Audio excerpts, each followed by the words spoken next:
სათამაშო მოედანი. ასე ხის მორებისგან არის გაკეთებული საბავშვო მოედანი. უბრალო ხის მორი. და ამ ხის მორზე არის გასკეთებული ასეთი ჩანაჭრები კიბესავით. ბავშვები ამაზე უნდა აძვრნენ. ყველა ხეზე ასე არის. ყველა ხე არის დამუშავებული. სიქხოლს ქვია ამას. სიქხოლს რას ნიშნავს არ ვიცი, მაგრამ სიქხოლს აწერია ყველგან. და მერე მოდის ასეთი თოკებისგან გაკეთებული ბადე. ბადე შეერთებული არის ხესთან ასეთი კონსტრუქციით. ამ ხეებს ყველგან აქვთ დანომრილი კლემები. ყველა კლემას რაღაც ნომერი აყენია. აი ასეთი სამკუთხედი არის გაკეთებული. ასეთი ბადე არის მოქსოვილი. ძალიან საინტერესო კონსტრუქცია არის. ამ თოკის ტროსის სიგრძე იქნება სისქე იქნება დაახლოებით 12-დან 16 მმ-მდე. აი აქ მთავრდება ეს თოკი. აი აქ მთავრდება ეს თოკები. ასე მოდის. ძალიან საინტერესო კონსტრუქცია აქვს გაკეთებული გერმანელებს. ძალიან საინტერესო. მოკლედ ერთი თოკი აქ იწყება და აი აქ მთავრდება, მეორე აქ იწყება, მოდის და აი აქ მთავრდება.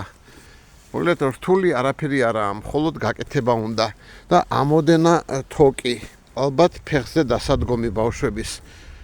კონსტრუქცია არის ძალიან საინტერესოდ გაკეთებული.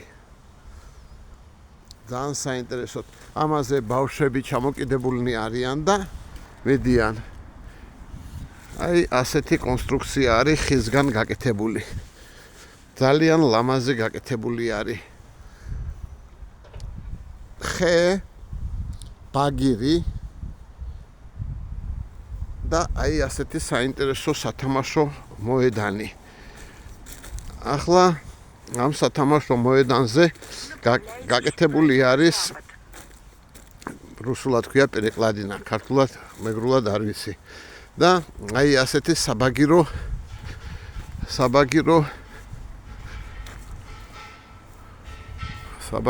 რომ ბავშვებმა ბაგირზე იკატაონ.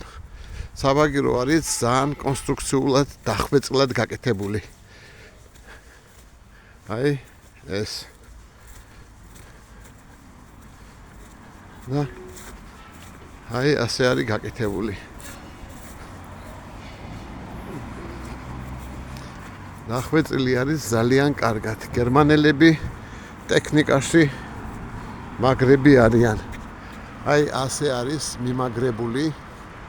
აქეთ ამ მხრიდან განახებთ, აი ასე დამაგრებული არის ტროსი.